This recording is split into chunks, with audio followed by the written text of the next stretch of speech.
for illegal immigrants? AFL-CIO. The unions people, the AFL-CIO. So why was it bad for unions 20 years ago and good for union workers now? Why the difference, people? The leaders. Because before 1995, the AFL-CIO was there to promote the interests of its members. After 1995, when the Marxists took over, it became there to promote socialist revolution. And illegal immigrants are real bad for union workers, folks, but they are great for socialist revolution. The AFL-CIO is quite happy to sell out its own members' wages and conditions and jobs because the revolution comes first, folks. And it isn't easy to get union members to vote against their own interests. It took Mr. Eliseo Medina 5 years of lobbying to get them to change their policy. He did it, folks, at their big convention in Louisiana in the year 2000. The AFL-CIO reversed its policy because of the work of Mr. Medina. The Marxists did it, folks. So why does he want this? What's the big deal about illegal immigrants? Medina let the cat out of the bag at a big progressive conference in Washington, D.C. a couple of years ago. He got up in front of the comrades and said this: an immigration bill through the House and the Senate is the #1 priority of the progressive movement. We have to get citizenship and voting rights for our 11 million undocumented workers. And did he talk about compassion or reuniting families or giving immigrants a break or the American dream or helping the economy? Not a bloody word, folks. All he said was this: in 2008, Latinos voted overwhelmingly for Obama and progressive candidates. If we stand by these people and get them citizenship and voting rights, they will stand by our movement. That will give us at least 8 million more Democratic Party votes. That will give us a governing majority, not just for the next few election cycles, but for the foreseeable future. In other words, a Democratic Party, one-party state, controlled by the unions and the communists. Because think about it, folks, 8 million more votes. They get that, Texas goes blue. The Southwest goes blue. But if you take the Electoral College votes from Texas alone, your second most populous state, and add those to the Electoral College votes from California, your most populous state, which they've already got through this immigration issue, add those totals together, folks, it makes it mathematically impossible for the Republicans to ever win another presidential election. Ever. One-party state, folks.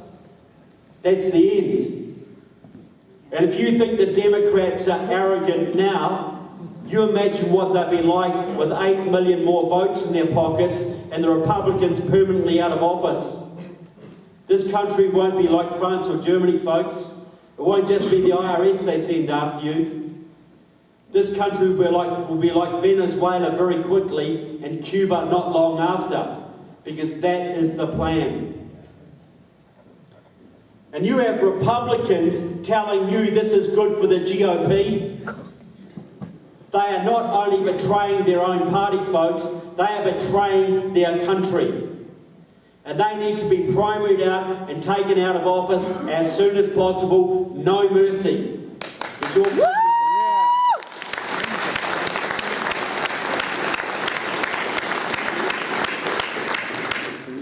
Now, the other thing my book is about is the individuals. As I say, it profiles 51 members of the House and 14 senators. Now, anybody in this room, not counting military, who's ever applied for a federal government job who is willing to admit it? No one? In Virginia, half the room goes up, okay?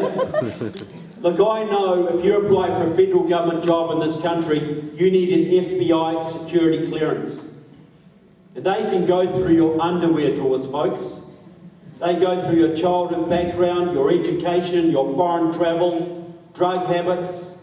I've got a friend who applied for a federal government job. The FBI drove up to Canada and interviewed his communist uncle. On the basis of that, he was denied the position. And fair enough. Because when you're applying for the job in the federal government, folks, they need to be able to trust you. Because you're at the heart of the government. You might have state secrets under your control one day. You might have the ability to influence public policy. You might be guarding the president. They need to trust you.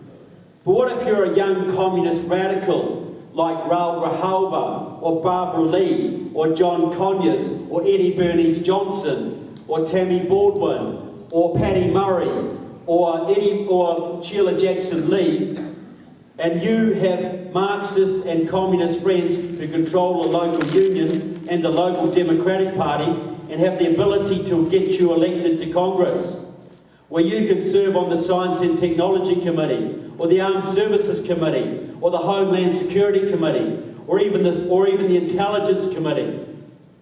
And you have access to all sorts of secrets and the ability to influence public policy on not just a national level, maybe even an international level.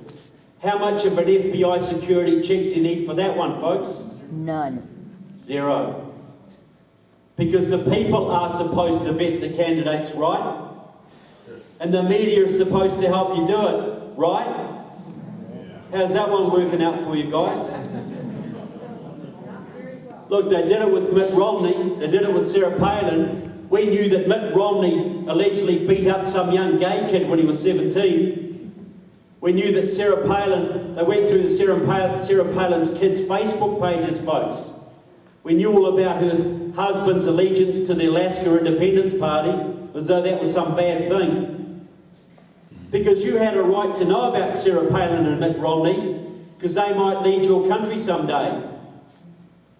But Mr. Obama has got an elephant's graveyard of skeletons in his closet, folks. Why do you have a right to know about him? Or any of the other Ds? Why is that different, people?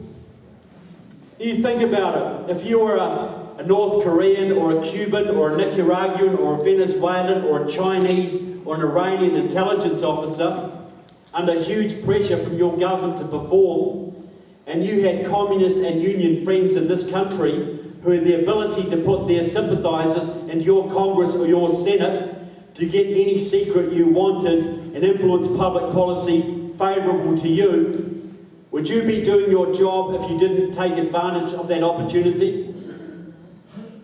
Do you think they haven't, folks? You've got a massive hole in your national security called your House of Representatives and your Senate, where there are no security checks. Do you think your enemies have never taken advantage of that opportunity? Do you think they're that stupid?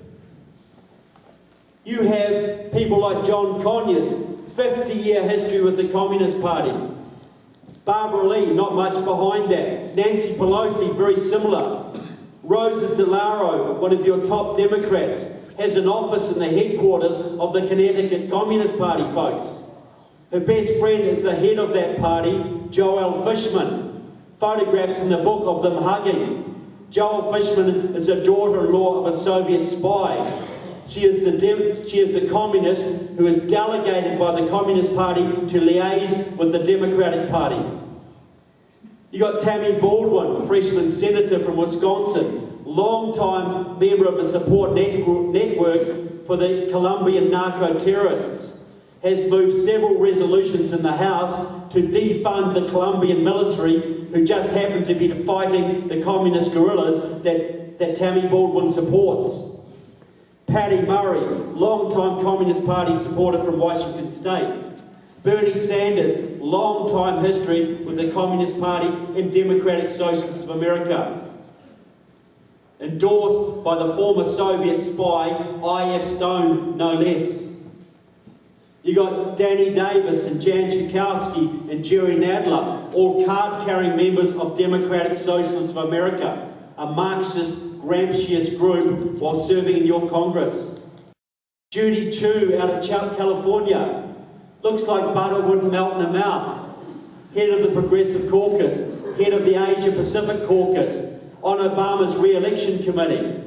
Goes to China all the time to build business ties between China and America. When she's in China, she says, "I'm coming home." The Chinese press describes her as China's representative in your Congress, people. Greensboro, North Carolina, 1979. The Communist Workers' Party, hardcore Maoist, pro-Chinese group, gets in a street gun battle with the KKK. 5 people die in the streets in broad daylight in North Carolina. Pretty extreme group, don't you think? Judy Chu used to head one of their main fronts. Right now, she's working with at least 5 former members of the Communist Workers' Party that I know about. One of your top Democrats, folks. And nobody says boo. You've got the Congressional Black Caucus who goes down to Cuba on a regular basis, and I quote Raul Castro in my book boasting about this, to talk to the Cubans about how they can influence public policy in your Congress to ease trade and travel restrictions on Cuba so they can send more spies to your country, basically. What do you call it, folks, when somebody goes from your country to an enemy country to help them against you? What's that called? Espionage. Is that a serious offence, folks? Yes. It happens every day, people. And nobody says boo. You've got at least 100 members of your House and 20 members of your Senate who couldn't get a basic security clearance to clean the toilets at any military base in your country. And neither could your president, people. Could that be a bit of an issue? But when you're in the forest, folks, you don't see it. When you're in the battle, you don't see what you've done. But you saved your country. A bunch of amateurs and novices stood up and stood on your Constitution, and you gave your country a second chance. And I'll tell you what else you did, folks. You and Glenn Beck and people like that, you kick-started the Second American Revolution. I've been to 38 of the 57 states, folks.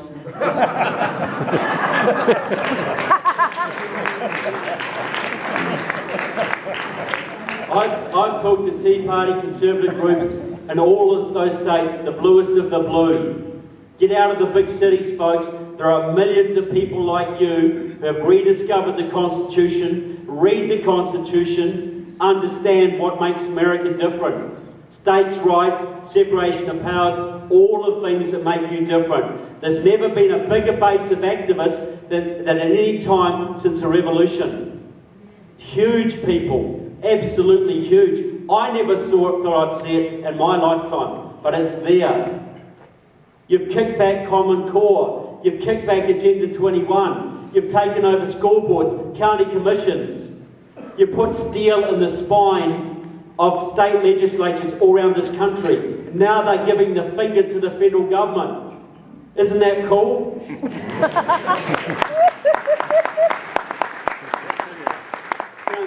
Michigan is a right-to-work state because of people like you folks. And look what you did in Wisconsin. You have done so much. But sometimes, folks, I think you're a bit like baby Superman. You do not understand your own strength. You really don't. You know, folks, those Republicans would have put that immigration bill through the House this session had they not been scared of what you did to Marco Rubio and are about to do to Lindsey Graham. They're terrified of you, folks. And I'll tell you something else.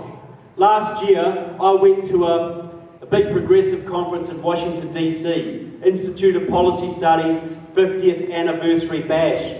A bunch of Marxists, folks. The ideas factory of the Obama administration. Hardcore folks. And I paid my $75 and I put on my little badge and I mingled with the Marxists. Because I wanted to know what they were thinking, folks. What their agenda was. What they were planning. And guess what? I got bored. I was so bored all day. Did you know what they talked about all bloody day?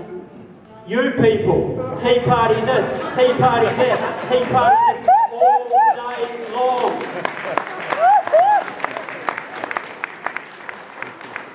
They took the school board's office, they took the state legislature's office, they snuck up on us. They've set us back so long, they've screwed up our agenda all over the country. How did we let this happen? All day long. Tea Party, Tea Party, Tea Party, Tea Party. If you don't understand your strength, folks, your enemies do. And you need to understand it. Now I'm going to go back, do something now that's normally considered quite rude. But I'm a Kiwi and I can go home. Okay? Look, you don't come to someone else's country, do you, and tell them how to do things, how to run their country. It's not kosher, is it? It's like telling neighbour how to do their decor. But look, I see a movement, folks, 5 years in. Hard work, a lot of betrayals, a lot of disappointments, a lot of burnt out people. Are we doing the right thing? Should we carry on? Are we making a difference? All those questions that plague you. Now, my only value to you is as an outside observer. Because you can always see your neighbour's problems better than they can see their own, right? Yep. So this is your movement. This is how I see it playing out. You have got a big job to turn your country around. It might to undo 100 years of progressivism, 20, 30 years of work. But you've got two big battles looming, folks. You've got 2.5 years, 2014 and 2016. Because if you lose those and they get their 8 million more votes, folks, no matter what you do after them, it might